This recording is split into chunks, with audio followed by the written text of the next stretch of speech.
복된 주일 하나님께서 우리에게 주시는 은혜의 말씀은 신약 성경 요한복음 14장 15절에서 21절까지의 말씀입니다.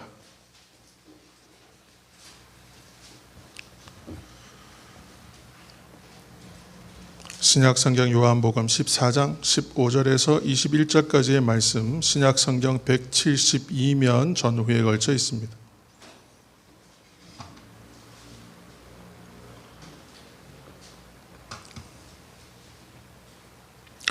말씀을 찾으신 줄로 알고 우리가 한 절씩 오늘 교독하며 함께 읽으실 때에 제가 먼저 15절을 읽겠습니다.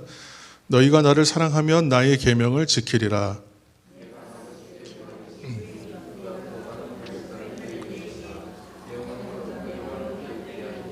그는 진리의 영이라. 세상은 능히 그를 받지 못하나니 이는 그를 보지도 못하고 알지도 못함이라. 그러나 너희는 그를 아나니 그는 너희와 함께 거하시며 또 너희 속에 계시겠음이라.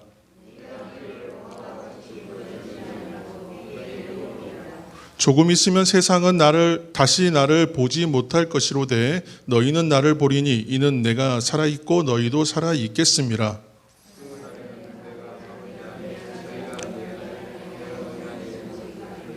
함께 읽으시겠습니다. 나의 계명을 지키는 자야 나를 사랑하는 자니 나를 사랑하는 자는 내 아버지께 사랑을 받을 것이요 나도 그를 사랑하여 그에게 나를 나타내리라. 아멘. 오늘은 세계 모든 교회들이 함께 지키는 성령 강림 주일입니다. 성령 강림절은 성령님이 이 세상에 오셔서 교회에 임하시고 함께 하시는 것을 기념하여 지키는 절기이죠. 물론 이제 구약 시대에도 하나님의 영의 활동이 있으셨고 일하심이 있었습니다. 그리고 하나님의 백성들의 삶에 개입하시고 더 놀라운 일들을 통하여 상황을 변화시키시고 또 때로 문제를 해결하여 주시고 또 역사를 주관하시고 이끌어 가신 기록들이 분명히 있습니다. 하지만 그때는 모든 서러운 성도들 또 각 사람들에게 임하신 것이 아니라 하나님께서 세우신 특별한 직분자들 또 왕이나 선지자나 제사장 같은 이들에게 특별히 임하셨던 것입니다. 또한 이때에는 성령님의 여러 사역 가운데 특별히 초자연적인 능력과 기적 그것에 집중되어 역사하심이 있었습니다. 하지만 예수님께서 우리를 구원하시기 위하여 우리 죄를 대신하여 죽으시고 또 장사 지낸 바 되었다가 사흘 만에 살아나신 부활 사건 이후부터는 성령께서 이 세상에 볼 수 있는 방법으로 구체적으로 특별히 교회 가운데에 거하셨습니다. 이처럼 성령의 역사하심이 예수님이 부활하신 후 이제 50일째가 되는 날, 곧 오순절에 성령 강림이 있었죠. 그래서 우리가 부활절 이후로, 그래서 부활절 첫 주, 부활절 둘째 주, 우리가 그렇게 기념하면서 계속 와서 부활절 이제 일곱째 주, 이제 오늘 이제 오순절이 되었습니다. 이와 같은 성령 강림을 기념함에 있어서 구약의 초실절이나 칠칠절이나 이제 이런 데서 유래를 찾아서 우리가 그 배경을 이해해야 하는데 오늘은 이제 이러한 배경에 대한 설명이나 이제 그런 내용이 중점이 아니라 오늘은 우리에게 임하신 성령님 그 사역의 어떤 다양성 또는 우리 성도들과 삶과 관련하여 성령님이 어떻게 일하시는가 이 초점하여 은혜를 나누고자 합니다. 우리가 특별히 그 가운데에서 무엇보다 주목해야 할 것은 성령님은 예수 그리스도 안에서 이루어 주신 그 모든 구원 사역을 우리들에게 적용될 수 있게 하여 주시는 것이다. 이 사실인 것입니다. 성령의 사역은 참으로 기독교의 신비이기도 하고 또 중요한 기능을 하시죠.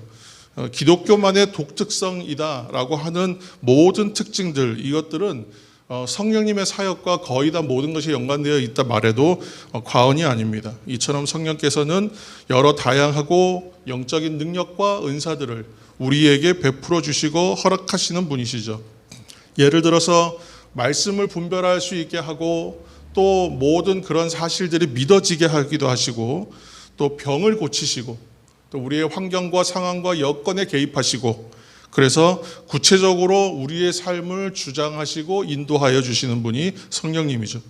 이러한 일들을 하실 때에 초자연적이고 신비하고 기적적인 방법으로 우리에게 임하시기도 하십니다. 그러나 성령께서 인도하시는 삶의 본질은 매우 도덕적이고 윤리적이고 평범한 삶이기도 합니다. 동시에 성령이 임하시는 삶이라고 하는 것은 아주 밝고 아주 건강한 것, 영어로 하면 뭐 bright and delight, 뭐 light, 이쪽 모두 가볍고 밝고 빛나고 그런 쪽에 초점이 맞춰져 있어요. 그래서 올해는 성령 강림절을 우리가 맞으면서 성령의 다양하고 풍성한 사역 가운데 우리 성도들의 삶과 어떤 연관성이 있는가, 이 부분에 좀 초점해서 오늘 요한복음 본문에 있는 내용, 특별히 예수님의 고별 설교에서 찾아서 함께 살펴보려고 하는 것입니다. 오늘 우리가 읽은 본문의 주제는 신자, 곧 성도는 하나님의 계명을 지킴으로 하나님을 경험하게 된다, 곧 알게 된다는 것이죠. 이때 하나님은 성령님을 우리에게 보내셔서 우리로 하여금 그 계명을 지킬 수 있도록 도와주신다는 거예요. 첫째로 그래서 성도의 삶은 계명을 지키는 생활이다라는 주제로 생각해 볼 수 있습니다. 예를 들어서 우리가 누군가를 사랑한다고 할 때에 내가 사랑한다는 것을 표현하죠. 여러 방법으로 표현하게 됩니다. 예를 들어서 세상적으로 누가 봐도 가치 있다고 인정받을 만한 물건이나 소중한 것을 우리의 마음을 담아서 선물하거나 아니면 상대가 이해할 수 있는 방법으로 어떤 글이나 어떤 다른 기타 수단을 통해서 나의 정성과 마음을 담아서 고백하고 그 행동을 하게 됩니다. 오늘 성도의 삶의 특징이 하나님의 계명을 지키는 것이다. 오늘 성경에는 그렇게 말하고 있는데 이처럼 계명을 지키는 삶이 하나님을 사랑하는 것이라고 예수님께서 말씀하셨거든요. 그래서 오늘 요한복음 14장 15절 말씀을 우리 다 같이 한번 읽으시겠습니다. 앞에 화면을 보셔도 좋고 성경을 펴신 채로 요한복음 14장 15절입니다. 너희가 나를 사랑하면 나의 계명을 지키리라. 아멘. 하나님을 사랑하는 사람들이라면 하나님의 계명을 지킬 것이다, 이렇게 얘기하고 있죠. 그 하나님의 계명을 지키는 것이 성도가 하나님을 향하여 사랑의 고백을 하는 것과 동일한 것이라는 거예요. 왜냐하면 나를 사랑하면 나의 계명을 지킬 것이다 할 때 그 지킨다라는 말을 잘 우리가 주목해서 봐야 됩니다. 헬라어 성경으로 보면 그 문법적으로 보면 미래직설법이라고 그러는데 미래직설법은 특정한 거를 딱 특정하는 얘기는 아니에요. 그런데 그것이 이제 어떤 용법으로 쓰였나 보면 특별히 이 본문에서 지킨다 하는 것은 확실하게 그렇게 한다. 그러니까 이제 해석을 해보면 하나님을 사랑하는 자는 반드시 그 계명을 지킴으로 하나님을 사랑한다는 것을 표현한다. 이렇게 이제 말할 수 있어요. 이해가 되시죠? 하나님을 사랑하는 자는 반드시 그 계명을 지킴으로 하나님을 사랑한다는 것을 표현하게 된다. 이렇게 지금 해석할 수 있는 거예요.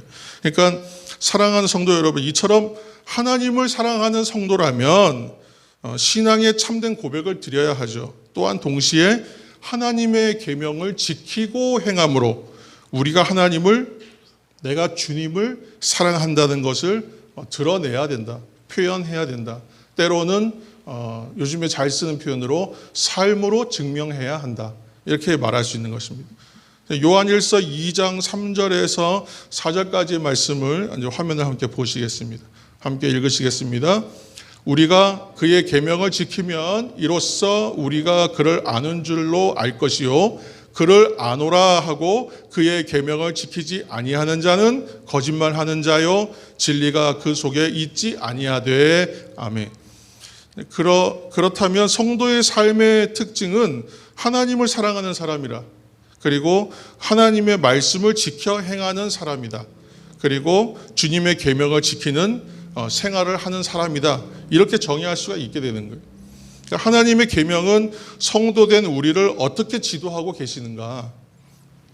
아주 무례하고 예의 없고 뭐 마음대로 생활하고 그렇게 하라고 지도하시진 않잖아요. 그죠? 거짓말 하라고 말씀하고 있지 않잖아요. 하나님의 계명은 너 중심적으로 살고 이기적으로 살라고 말씀하고 있지는 않잖아요. 그렇게 말씀하고 있지 않죠.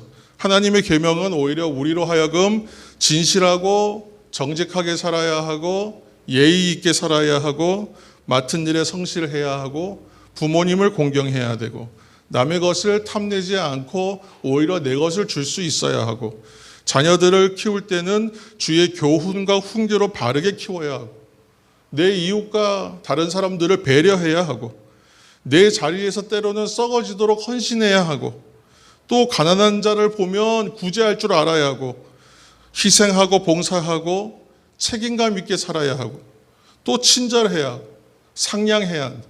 너무 많은데 이 정도면 하겠습니다. 그렇게 살라고 지금 말씀하고 계시잖아요. 그래서 우리나라 선교 초기만 해도 그리스도인들이다 이렇게 말하면 신앙이 없는 사람, 비신앙들이 보았을 때에 그들에게 연상되는 이미지, 그리스도인 하면 떠오르는 이미지는 성실하다, 정직하다, 선한 일이라면 희생할 줄 알고 봉사할 줄 알고 앞서는 사람들이다, 남다른 사람이다. 그런 인정을 받았던 거예요. 지금 제가 말씀드렸던 책임감이 강하다, 친절하다, 상냥하다, 예절 바르다, 부모님을 공경한다, 자녀들을 예절 바르게 키운다, 무엇보다 믿을 만하고 남다른 사람이다. 이 표현들이 다 초기 그리스도인들을 향한 비신자들의 이미지를 지금 다 표현한 말들입니다. 그런데 오늘날 그리스도인들은 세상 속에서 그대로 동화되어 버렸습니다. 우리가 지금 성경에서 보면 지금 우리가 새벽에 사사기를 읽고 있는데 사사기가 쓰여졌던 사사시대에 이스라엘 백성들이 가나안 땅에 들어가서 하나님께서 그 땅을 정복하고 그 땅을 취하라 말씀하셨던 그 말씀을 지켜내지 못함으로 인하여 나왔던 악한 모습과 연약한 모습, 안타까운 모습들이 있잖아요. 그 모습들이 사실 오늘날 성도들에게도 그대로 드러나고 있지 않습니까? 오늘날 그리스도인들이 세상 속에서 그대로 동화되어서 일단 너무 말이 많아요. 말만 많고 불성실하고 때로는 세상 사람들보다 거짓말 더 잘하고 자녀들을 이기적이고 나만 아는 아이들로 키우고 특별히 신앙 없는 세대로 키우고 사회적으로는 그래서 부정을 저지르고 정직하지 못한 사람의 뒤를 돌아보면 그 사람 기독교인이다. 그렇게 지탄받게 되고 말았잖아요. 이것은 진정한이란 말 붙이기도 부끄러울 만큼 성도됨에 또는 신자됨이라고 말할 수는 없습니다. 하나님의 계명을 지키는 생활의 중요성을 오늘 말씀 가운데 강조하고 계시는데 바로 요한복음 14장 21절 말씀에 잘 나타나 있습니다. 이 본문을 우리가 편의상 이해하려면 14장 15절이 첫 절이고 21절이 맨 마지막 절이라고 생각하면 15절과 21절 사이에 16절부터 20절까지는 큰 괄호로 묶어요. 그래서 좀 떼어놓고 15절과 21절을 이어서 한번 읽어보는 거예요. 무슨 말씀인지 어렵지 않으시죠? 15절과 21절만 이어서 읽으시는 겁니다. 15절부터 21절입니다. 너희가 나를 사랑하면 나의 계명을 지키리라. 나의 계명을 지키는 자라야 나를 사랑하는 자니 나를 사랑하는 자는 내 아버지께 사랑을 받을 것이요 나도 그를 사랑하여 그에게 나를 나타내리라. 아멘. 이미 앞서서 우리가 하나님의 계명을 지킨다는 것은 하나님을 사랑하는 행위다. 그리고 하나님을 사랑하는 우리의 마음을 표현하는 방법이다. 이렇게 말씀드렸잖아요. 그래서 우리가 하나님의 계명을 지킴으로 하나님을 향한 우리의 사랑을 나타낼 때에 이 사랑을 받으시는 하나님은 어떻게 하시는가? 주의 계명을 지키는 자는 주를 사랑하는 사람이다. 그리고 하나님의 사랑을 받을 것이다. 이렇게 얘기하고 있잖아요. 그죠? 그리고 21절 하반절만 보시면 나도 그를 사랑하여 그에게 나를 나타내리라. 우리가 이제 맨날 기도하는 게 뭐예요? 하나님 나에게 나타나시라고, 보여달라고, 주님을 보게 해달라고, 만나 주시옵소서, 드러내 주옵소서, 이루어 주옵소서. 그게 주님을 나타내시는 거잖아요. 주님이 자신을 나타내시라고 우리가 자꾸 요구하는 건데 그렇게 기도할 것이 아니라 우리가 그 전에 해야 될 것이 있다는 거예요. 이 내 기도가 정직한 기도고 올바른 기도가 되게 하려면 내가 해야 될 것이 있어요. 그게 뭐냐 하면 주님께서 나도 그를 사랑하여 그에게 나를 나타내리라. 그 앞에 뭐예요? 내가 주님을 사랑해야 된다고 말하는 거예요. 사랑하는 방법은 뭐라고요? 계명을 지키는 거로 얘기하고 있지 않습니까? 이것은 주님께서 그 존재와 능력과 사랑을 우리들에게 구체적으로 나타내어 보여주실 것이라는 것을 말씀하고 있는 겁니다. 우리가 앞서서 요한복음 14장 15절에 주님을 사랑하면 하나님의 계명을 당연히 지키게 된다는 것을 미래직설법이다 어려운 말 해가면서 여러분 설명했잖아요. 이와 마찬가지로 오늘 이 본문에서 나타내리라, 그죠? 그에게 나를 나타내리라도 동일한 문법으로 쓰고 있거든요, 지금. 그러니까 주님의 계명을 지키면 반드시 주님의 능력과 사랑과 존재를 나타내어 보여주신다. 분명코 반드시 라고 얘기하는 거예요. 이건 이제 확정이에요, 확정. 신자가, 성도가 그래서 계명을 지켜야 되는 중요성이 바로 여기 있는 거예요. 하나님의 성경에 있는 말씀들을 우리가 굉장히 좀 쉽게 읽지 않습니까? 그런데 말씀을 잘 묵상한다는 거는 표현이 뭐예요? 묵상한다는 건 여러 의미로 설명드렸지만, 묵상한다는 건 때로는 하나님께서 말씀하시고 하나님께서 나에게 음성으로 들려주실 때까지 어떻게 해요? 내가 내 소리를 잠시 내려놓는 거예요. 내 입을 닫는 거예요. 내가 떠들지 않는 거예요. 그리고 기다리는 거예요. 그죠? 그러면 말씀하실 거 아니에요. 소리가 들릴 거 아니에요. 내가 얘기하고 있으면 못 듣는 거예요, 때로는. 그래서 기도하다가도 때로는 침묵 가운데 기도하고 묵상으로 들어가야 될 순간들도 필요한 겁니다. 마음은 얼마나 들끓습니까, 우리가. 현실이 급하기 때문에. 지금 내 앞에 있는 현실이 괴롭고 이 문제가 해결돼야 되기 때문에 마음이 끓어요. 그러니까 계속 뭐라고 우리는 기도해야 되고 쏟아내야만 이게 좀 되잖아요. 그런데 그렇지 않은 거예요. 때로는 음성 듣기 위해서는 기다려야 되는 시간이 있단 말이에요. 그게 진짜 믿음 아니겠습니까? 믿는 거예요. 믿고 그냥 기다리는 거예요. 오늘 성령 강림주의를 맞이해서 성령의 능력, 은혜, 하나님의 임재하심을 여러분 경험하시기를 원하십니까? 아멘이십니까? 그렇다면 우리가 하나님의 계명을 지켜야 된다고 지금 하나님 말씀하고 계시는 거예요. 성도됨의 특징은 하나님의 계명을 지키는 생활로 드러나야 한다. 우리가 잘 썼던 표현으로 하나님의 말씀대로 살아내는 삶, 말씀의 본질을 이해하여 그 본질에 충실한 삶, 그 삶을 살아내야 된다는 거예요. 믿는 사람들이 달라도 무언가 다르다. 이런 것은 우리가 하나님을 사랑함으로 그의 계명을 지켜 행할 때에 듣는 이야기예요. 그리고 그 계명을 지키는 사람은 하나님께서 우리를 사랑하신다는 것을 알게 됩니다. 이거는 모를 수가 없어요. 저희 아들 7살인데 7살짜리에도 엄마 아빠가 자기 사랑하는 거 알아요. 이 사람이 나를 사랑하는지 미워하는지 우리가 어떻게 모를 수가 있습니까? 신비로운 하나님의 존재와 능력을 내가 경험하길 원한다. 동일한 방법이에요. 하나님께서 나를 사랑하신다는 것, 하나님께서 나에게 계시, 당신을 드러내어 보여주시는 놀라운 신비와 그 존재, 함께 하신다는 것을 경험하는 것, 동일한 방법이에요. 그렇다면 성도들은 이 계명을 어떻게 지킬 수가 있는가? 그 많은 어떤 그 성경의 정신들을 이해하여 어떻게 내가 살아낼 수 있나? 앞서 우리가 14장 15절 말씀을 보면서 너희가 나를 사랑하면 나의 계명을 지키리라. 이 말씀으로 살펴봤는데 여기에서 하나님을 사랑하면 하나님의 계명을 반드시 지키게 되어 있다. 이 당위성을 말하는 것이라고 말씀드렸죠. 근데 어떤 근거에서 그가 진정으로 하나님의 자녀요 신자요 하나님을 사랑하는 자라면 하나님을 계명을 지킬 수밖에 없게 되는가? 아까 그 이유가 중간에 빼두었던 16절에서 20절 말씀 사이에 설명되어 있는 거죠. 그러니까 이 내용을 결론을 간단하게 설명하면 성령님을 보내어 주실 것이기 때문에 가능하다. 그렇게 할 수 있다. 이렇게 말하는 거예요.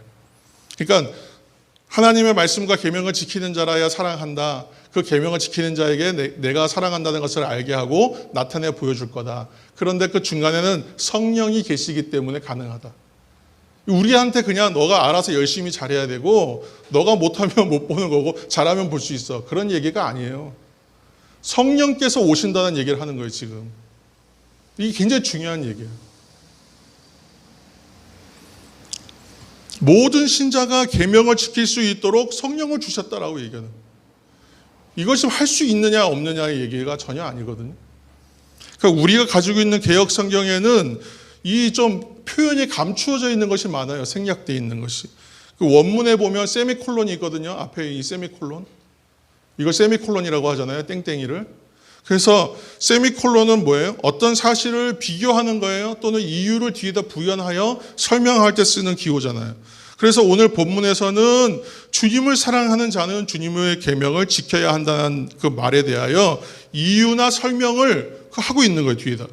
그렇게 세미콜론을 딱 찍어놓고 난 다음에 그 다음에 나오는 내용이 뭐냐면 성령의 오심과 성령의 사역에 대한 기록. 이렇게 제목되어 있는 거예요. 그러니까 하나님께서 이 말씀이 우리에게 보여주고 있는 내용은 주님을 사랑하는 방법으로서 주님의 계명을 지키는 일과 또 성령을 보내시는 사건이 어떻게 되어 있다고요? 아주 밀접하게 연결되어 있다. 그것을 말씀하고 있는 거예요. 그러니까 여기에 성령 오심의 중요성이 여기 안에 있는 거예요. 우리가 잘 알고 있는 바와 같이 예수님을 그리스도로 믿는 사람은 이미 성령께서 어디에 계세요? 어디에? 어디에나 계시지만 내 안에, 우리 안에 이미 내재하고 계십니다. 그래서 주님을 사랑하여 섬기는 성도는 성령께서 도와주시기 때문에 그래서 계명을 지킬 수 있다. 이런 의미에서 볼 때에 주님의 계명을 지키지 않는 사람은 주님을 사랑하는 사람이라고 할 수 없다. 구원받지 못한 사람이다 라고까지 말할 수 있다는 거예요. 너무 야박하지 않은가? 그죠? 너무 어려운 얘기 아닌가? 그죠? 그런데 이미 구원받은 백성, 구원에 대한 확신을 갖고 있는 구원받은 백성, 이미 구원은 우리가 선물로 받았거든요. 이것은 내가 예수 그리스도를 내 마음으로 믿고 입으로 시인한 모든 백성들은 이미 구원의 백성으로 되었거든요. 그 백성들은 어떻게 해요? 이미 이 안에 성령께서 내주하고 계신다. 그러므로 지킬 수 있다 없다? 있다예요. 항상 드리는 얘기지만 사람들이 진리를 모르는가? 아니에요. 다 알아요. 뭐가 옳고 그른지를 몰라요? 알아요. 그런데 못하는 거예요? 안 하는 거죠. 솔직히 말하면 안 하는 거죠. 뭐가 옳은지를 왜 모르겠습니까? 알아요. 아는데 안 하는 거예요. 우리가 잘 생각해 보면 내가 너무 어려워서 주님 못했습니다. 이렇게 기도한 적 있어요? 용서해 달라고 그랬지. 왜 그랬습니까? 못했기 때문에 용서해 달라고 그래요? 못했을 땐 죄송한 거예요. 안 했기 때문에 용서해 달라고 하는 거예요. 잘못했거든요. 그리스도인의 신앙생활이라고 하는 것이 사람들이 몰라서 못하는 게 아니라 아는데도 안 하는 거예요. 거기에서 생긴 문제. 지금 우리가 하는 얘기는 뭐냐? 세상 사람들도 그리스도인들이 어때야 된다는 걸 알고 있다는 거예요. 그 왜 비판해요? 자기들은 자기 마음대로 사는 사람들이지만 그리스도인들은 좀 다르고 남달라야 되지 않냐라고 말하는 거예요.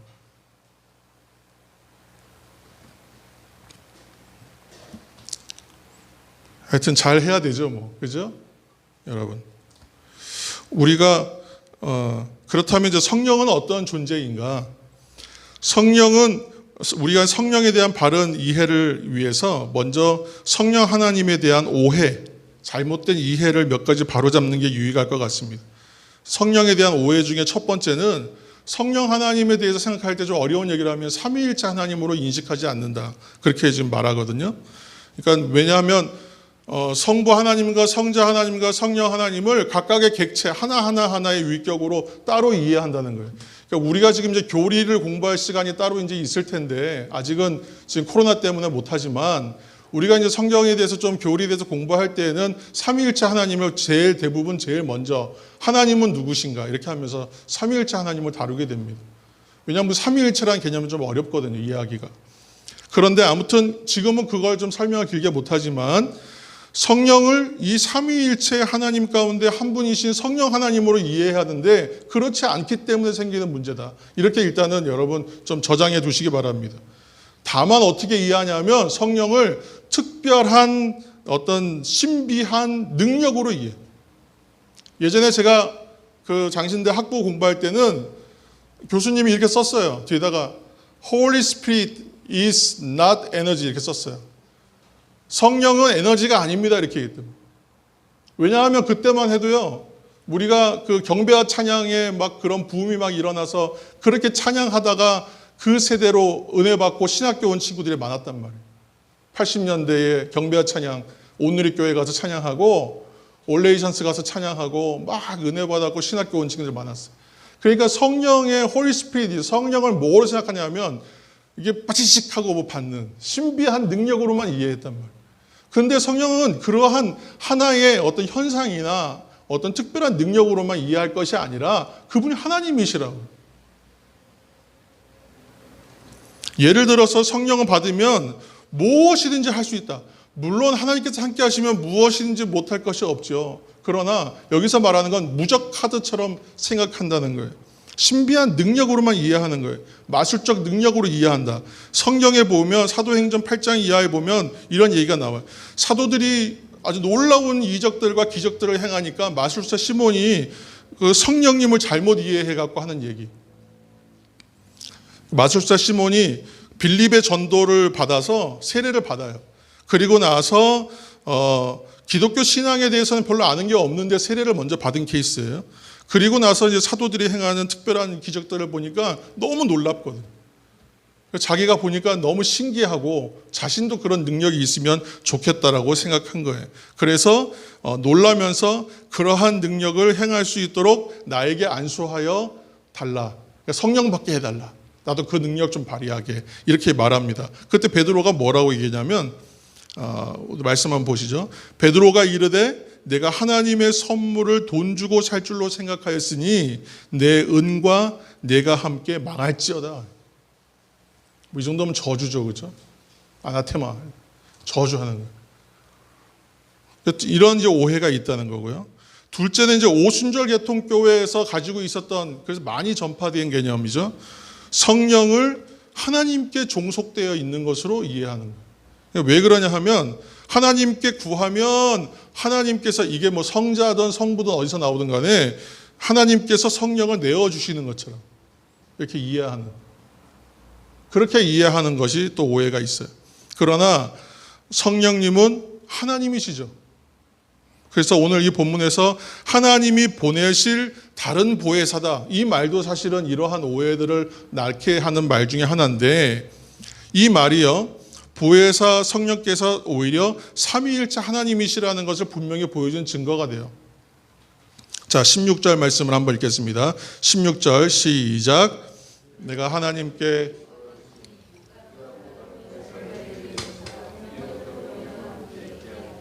네, 아멘. 아버지께 구하겠으니 그가 또 다른 보혜사를 너희에게 주신다. 이렇게 얘기해요. 또 다른이잖아요. 지금 다른이라고. 영어로 하면 different라고 보이잖아요. different. 근데 여기에서 말하는 다른은 그 다른이 아니에요. 다르다라는 말을 쓰는 표현이 두 가지가 있어요. 하나는 헤테로스라는 단어가 있고 하나는 알로스라는 단어가 있어요. 근데 헤테로스는 말 그대로 디퍼런트예요. 다르다는 뜻이야. 이거하고는 전혀 다른 것이에요. 다른 성질, 다른 본질. 그런데 헤테로스가 아니라 알로스라는 말은 본질이 같다라고 쓸 때 다르다는 표현으로 쓰지만 같은 걸 말할 때는 알로스라는 단어를 써요. 그런데 지금 여기 단어 뭘 썼냐면 헤테로스가 아니라 알로스라는 단어를 썼다. 무슨 말씀이냐 하면요. 제가 그 대학교 다니다가 군대 가기 전에 휴학하고 아르바이트를 했어요. 서울에 있을 때에. 아르바이트 하는데 생명의 말씀사라고 하는 광화문에 있는 말씀사에서 몇 달 동안 아르바이트를 했어요. 그때 이제 힘을 좀 쓰니까 저는 매장에서 안 하고, 그러니까 매장에 가서 일하는 친구들은 예쁜 얼굴 가진 친구들 가서 일하는 거고, 힘 세고 좀 이런 친구들 어디 가요? 저 뒤에 서고 책 창고에 가가지고 책 정리하는 일을 합니다. 근데 사실은 그 서고가 진짜 보물과 같은 아르바이트다. 저는 이제 그렇게 생각해요. 왜 그러냐 하면 서고에는 뭐가 많아요? 말 그대로 책이 많아요. 책. 전부 책이에요. 전부 책인데 저는 신학생이었단 말이에요. 가니까 이 말씀사, 이게 기독교 서점에 한국 최대 기독교 서점 중에 하나인데 거기에 온갖 책이 쌓여 있는 데를 들어갔으니 얼마 전 기분이 좋았겠어요. 그죠? 그래서 이제 좀 몇 달 동안 일하다가 보니까 이제 익숙해져가지고 이제 다음 달이면 내가 그만둘 건데 이번 달부터는 모든 가지고 있는 재원과 방법을 동원해서 나는 책을 확보하겠다. 이제 한몫 단단히 잡고 나가겠다. 마음 먹은 거예요. 그 책을 이제 모으려고 하는데 이제 주변의 분들이 많이 도와줬어요. 그래서 책을 이제 얻는데 중간에 이렇게 보면 반품돼서 들어왔던 책이 다시 돌아왔는데 재판매가 안 되는 책이 있어요. 요즘에는 중고서적 판매를 많이 하지만 그 당시에는 그렇게 되면 다 파쇄시키거나 뭐 이렇게 합니다. 다 버려요. 그러니까 그거는 일단은 쌓아놔요. 그리고 그거는 밖으로 반출이 안 돼. 그러니까 제가 이제 내부 직원이니까 직원가로 그거 혹시 살 수는 없습니까? 매주 요청했어요. 아니면 좀 달라 그랬어요. 그래서 이제 책을 좀 얻기로 했는데 제가 이제 당연히 이쪽에 있는 그 파본 또는 이제 반품된 책들을 주실 줄 알고 그 책들을 챙기려고 하니까 그거 가져가지 말아요. 그거 가져가지 말고 이쪽에 자네 가져가라고 책 다 챙겨놨다. 그리고 보니까 증정본이 또 따로 있어요. 증정이라고 찍혀있는. 증정이라고 도장 찍혀있는 책들을 정말 많이 얻었습니다. 책을. 그런데 그때 뭐라고 얘기했냐면 그 책 말고 다른 책 가져가라 그랬어요. 무슨 말씀인지 이해하시죠? 이 책과 이 책은 같은 책이에요. 뭐 이거는 반품된 책이고 이거는 증정본이지만 책의 내용은 같은 책이라.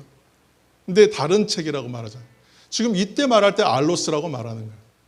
이거 본질이 같은 거거든요. 다만 여기에 있는 거 말고 이거라고 말하는 그 차이 정도밖에 없어요.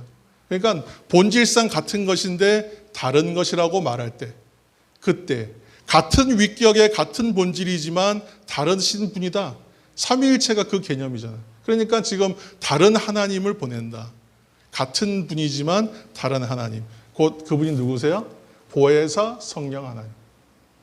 이 말을 가지고 다르다라고 생각하니까 성경 그대로 읽어서 글자 한자 한자를 그대로 읽을 때 그런 오해를 하게 되는 것입니다.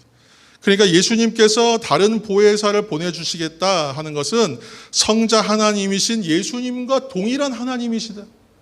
그 하나님을 내가 보내겠다라고 하는 거예요. 그래서 오실 보혜사 성령이 하나님이시다는 걸 증명하는 삼위일체를 증거하는 말씀 중에 하나예요. 그래서 오늘 이 성령의 이름을 보혜사라고 이제 했는데 헬라어 성경에서는 파라클레이토스라 했어요.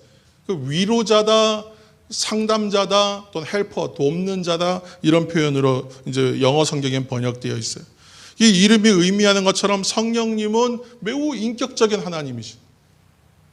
성령 하나님이 특별히 더 인격적 하나님이세요.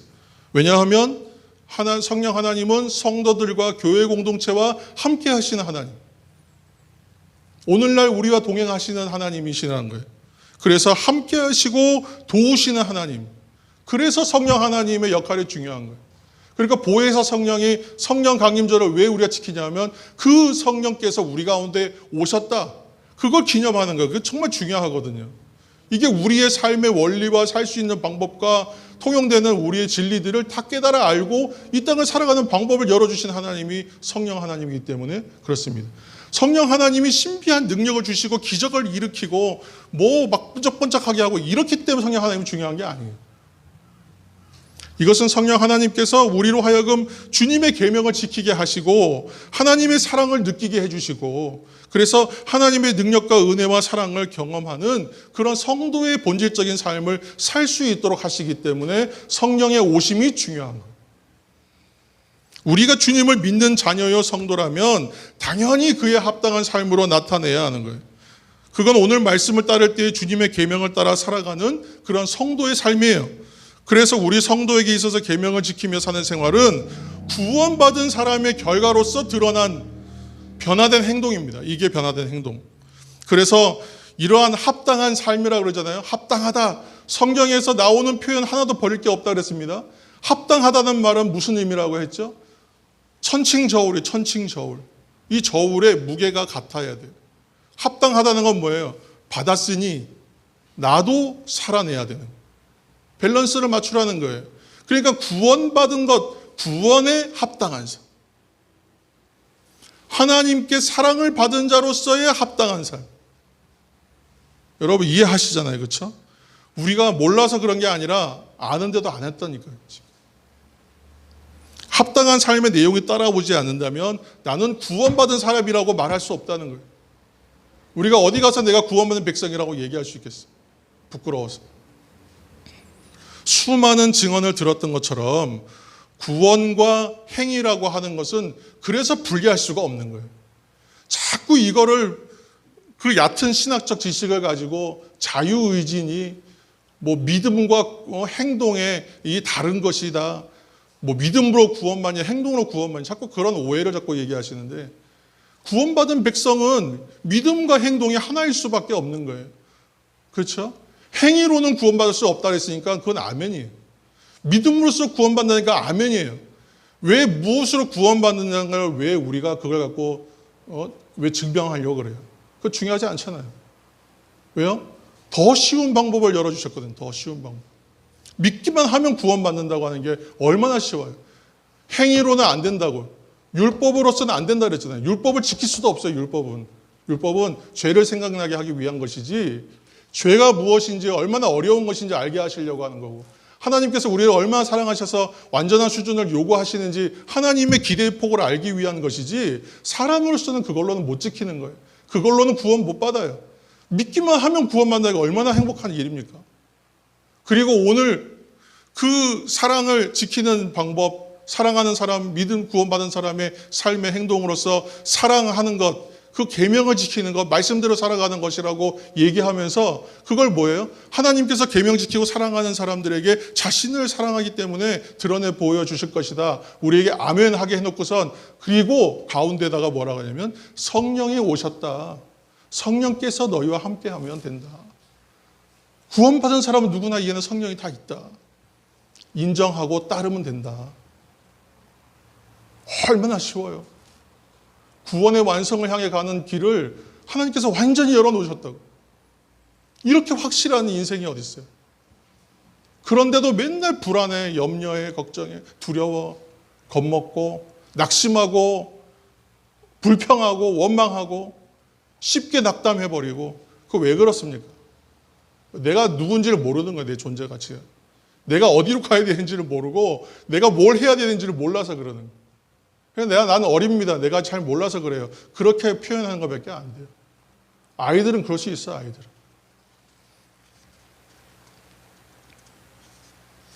우리가 솔직하게 구원함을 받고 주님의 계명을 지키려고 하지만 현실은 그래요. 진짜 의지로 하기 참 어렵지 않습니까? 그게 현실이잖아요. 그래서 성령의 오심이 이러한 문제와 매우 연관성 깊다고 말하는 거예요.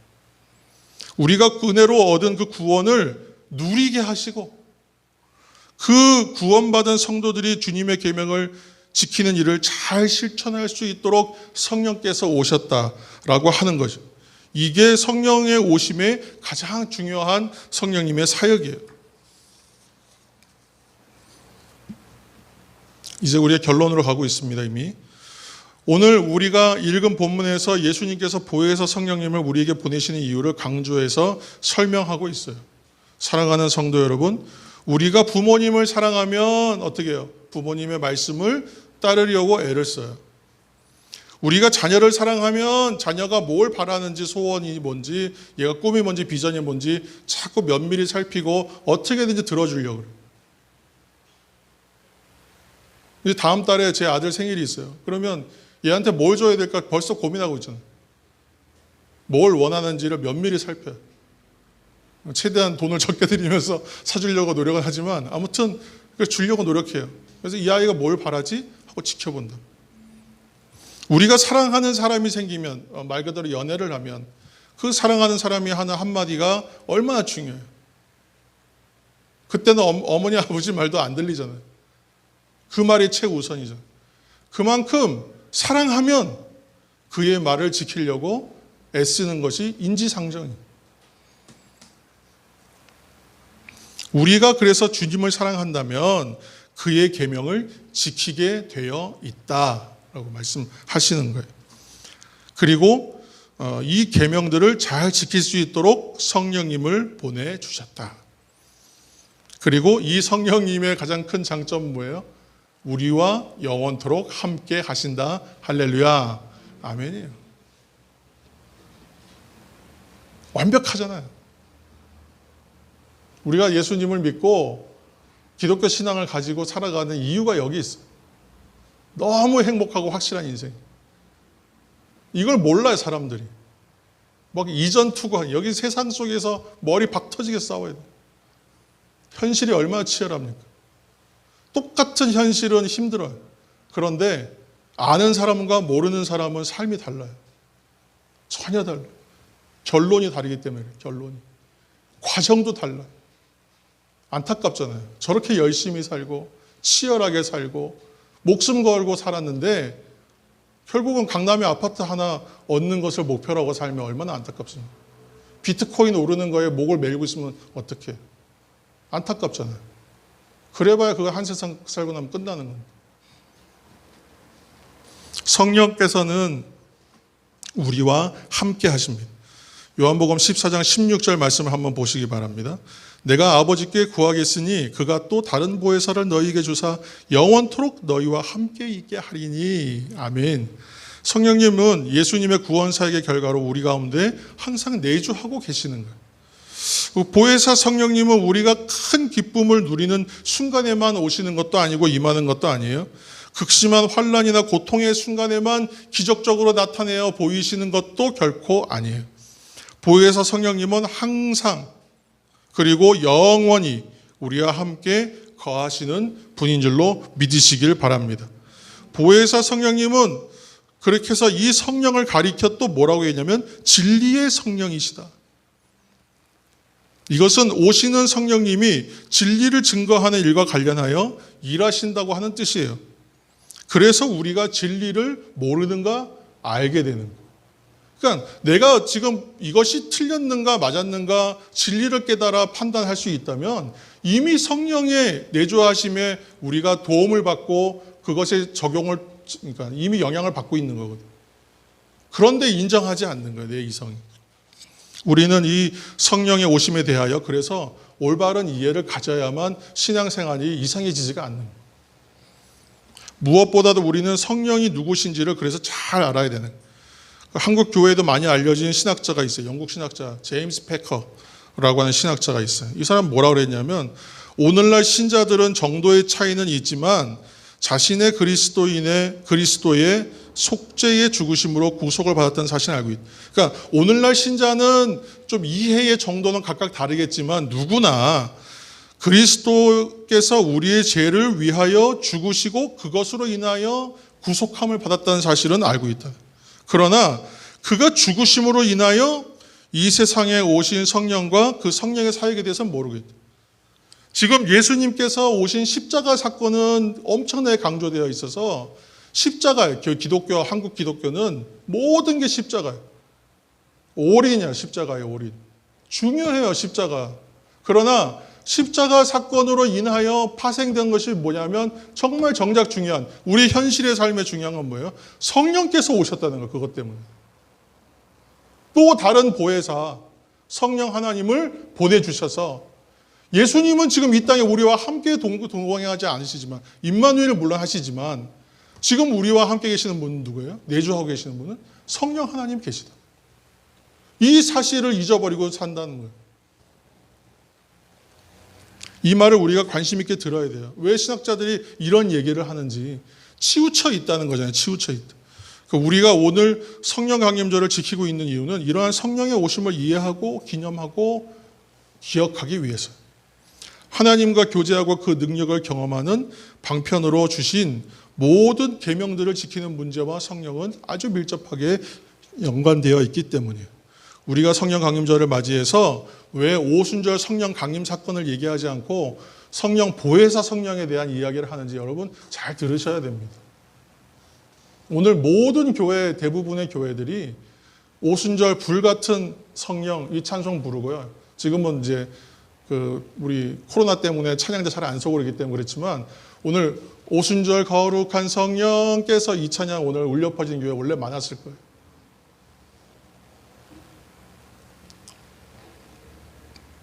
우리 가운데에 항상 계시는 성령의 존재를 확신하고 이 성령님을 의지하여 살아가시는 우리 모두가 되기를 예수님의 이름으로 축원합니다. 오늘도 우리가 이처럼 우리에게 오시는 성령님이 예수 그리스도 안에서 이루신 모든 구원의 은혜를 우리의 삶에 적용시키신 하나님이라는 사실도 여러분 하나 더 기억하시기 바랍니다. 그리고 예수 그리스도 우리 주님은 우리로 하여금 주님의 계명을 잘 지킬 수 있도록 도우시기 위해서 보혜사 성령님을 보내주셨던 것입니다. 그래서 참으로 구원받은 성도는 성령에 의지하여 계명을 지킬 수 있다는 것, 그리고 계명을 지킴으로 하나님과의 사랑의 관계를 더해갈 수 있다는 것, 그리고 주의 존재와 능력도 경험할 수 있게 된다는 것. 여러분 이 사실을 꼭 기억하시는 모두가 되시기를 예수님 이름으로 축원합니다. 마지막으로 함께 선포할 이야기가 하나 있습니다. 이렇게 선포하겠습니다. 성령님 오시옵소서. 성령님 오시옵소서. 성령님 의지합니다. 이렇게 어렵지 않으시죠? 자, 한번 해보겠습니다. 성령님 오시옵소서. 성령님 오시옵소서. 성령님 의지합니다. 아멘. 성령 능력 의지하여 충만하여져서 계명을 지킴으로 주의 사랑과 능력을 경험하시는 우리 모두가 되기를 예수님의 이름으로 축원합니다. 기도하시겠습니다. 사랑의 하나님 감사합니다. 역사하시고 도와주셔서 우리에게 내주하여 계셔서 우리 가운데 항상 계시는 성령의 존재를 확신하게 하시고 성령님을 의지하며 살아가는 우리가 되게 하여 주옵소서. 우리 안에 이루신 모든 구원의 은혜를 우리 삶에 적용하여 주시는 성령님께서 우리와 함께 하신다는 것을 오늘 말씀 가운데 다시 확인합니다. 하나님 주님 더욱더 성령을 의지하며 성령의 도우심 가운데에서 충만하여져서 성령의 능력을 의지하여 충만하여져서 계명을 지킴으로 주의 사랑과 능력을 경험하는 인생이 되게 하여 주옵소서. 성도의 본질적 삶을 살아가게 도와주옵소서. 구원의 완성을 이루어가게 역사하여 주옵소서. 예수님의 이름으로 기도합니다. 아멘. 이제는 구원의 백성 되게 하시는 우리 주 예수 그리스도의 은혜와 시대의 성도의 삶을 살아가는 성도들에게 복 주시는 아버지 하나님의 무한하신 사랑하심과 늘 함께 하시며 우리 성도들을 위하여 간구하시는 성령 하나님의 충만하심과 역사하심이 성령 강림 주일을 기념하여 성령으로 충만하여져서 맞이할 새로운 매일을 하나님을 사랑하기에 말씀을 지키며 살아가기를 결단하는 모든 성도들 위에와 이 시간 영상으로 예배하는 각 가정과 권속들 위에와 우리 사랑 담은 교회와 우리 조국과 민족 위에 이제로부터 영원까지 함께 하옵시기를 간절히 축원하옵나이다. 아멘.